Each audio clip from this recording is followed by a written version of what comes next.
Texas. Congresswoman, thanks so much for joining us. I want to start with the shocking announcement from Congresswoman Green. What went through your mind when you first heard she was going to resign on January 5th? You know what? Honestly, I was like, you've got to be kidding me. You're on the other side of the president for 1 week and you can't take the heat. Imagine what it is to sit in my shoes, to not only be on the opposite side of him, but to have people like her who are constantly fanning the flames of hate. And imagine what those threats look like when you literally are someone like me. But at the end of the day, I know that I serve the people of Texas 30. And so my job isn't to be there and necessarily do whatever is going to make the president not be on my back, but instead is to focus on making sure that I can push forward with policies that are positive for Texas 30. Here's an excerpt from her resignation video. Take a listen. Standing up for American women who were raped at 14 years old, trafficked and used by rich, powerful men should not result in me being called a traitor and threatened by the President of the United States, whom I fought for. So she seems to be suggesting that it is their disagreement over the release of the Epstein files that is causing this shocking political breakup. What's your response to that? I mean, listen, he's upset with Thomas Massie, and so he's gone after him. He's upset with Boebert. He's upset with any Republican that actually signed the discharge petition. But somehow they were able to weather the storm. So, you know, this really speaks to the fact that Marjorie, who has been an instigator of a lot of this hate that we see as it relates to the MAGA movement, you know, it's just interesting that I don't know if she really fully understood how bad she was making it for other people. And now that they're doing it to her, you know, I just got to say, well, why is it that everyone else is able to stand and you can't? The House Oversight Committee, which you are a member of, said Friday night that your committee is expanding its investigation into Jeffrey Epstein. Do you have any idea what this expanded investigation might include? I do not at this point in time. Well, I'll say leadership is keeping it under wraps to make sure that we can hopefully not have many more obstacles. If you'll remember, we decided that we were going to put out a subpoena for Ghislaine Maxwell, and the next thing you know, the president's henchman showed up to her cell, and the next thing you know, we didn't have our sit-down talk with her, which I imagine would have gone a little differently if we had. So we're keeping that tight-lipped for now. The chairman of the Oversight Committee, James Comer of Kentucky, says that Democrats are just trying to use these files to smear the president. Just to be clear, do you or your colleagues have any idea about what's in these files, one way or the other, relating to Trump or not? Absolutely not. I mean, here's the reality. If we did have that information, I don't know that we would need it necessarily to be released.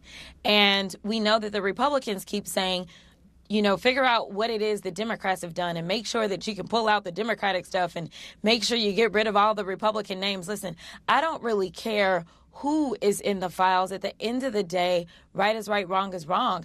And if you are truly about law and order, then we should be looking for who it is that has broken the law and in what ways. And we need to better understand who potentially in government allowed for a lot of these things to take place, whether we're talking about the fake immigration paperwork that we've heard from a lot of the survivors, whether we're talking about other foreign governments that have participated and who it was that allowed for that, whether we're talking about the sham organizations, the sham modeling agencies that were nothing but a front for trafficking. We need to know whether or not they still exist in some other iteration.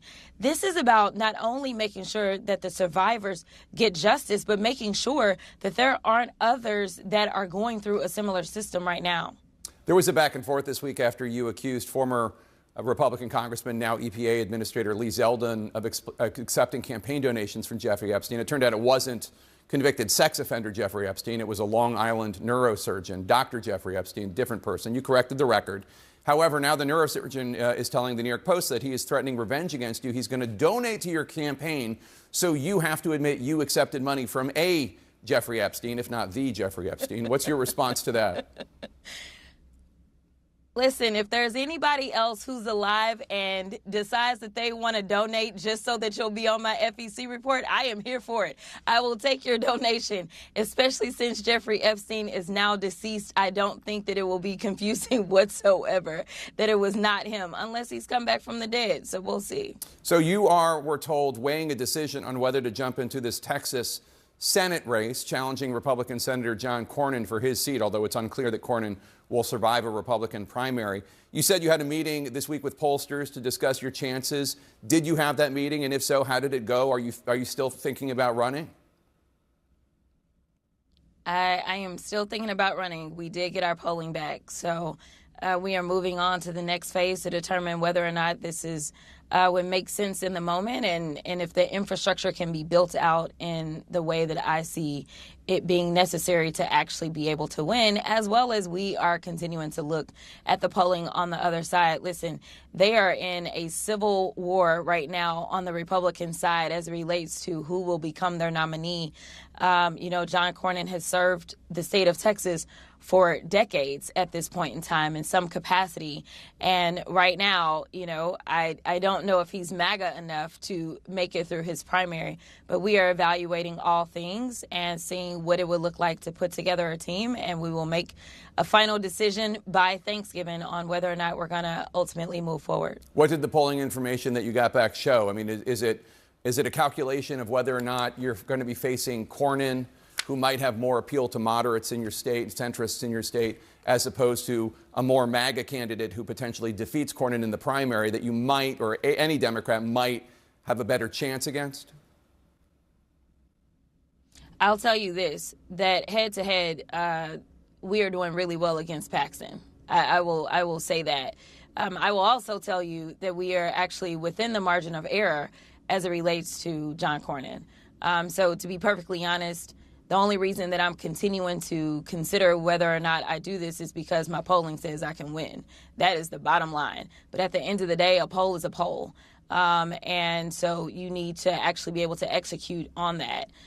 So whether it's Cornyn or whether it's Paxton, we feel confident that we can get this done. The thing is, we obviously would prefer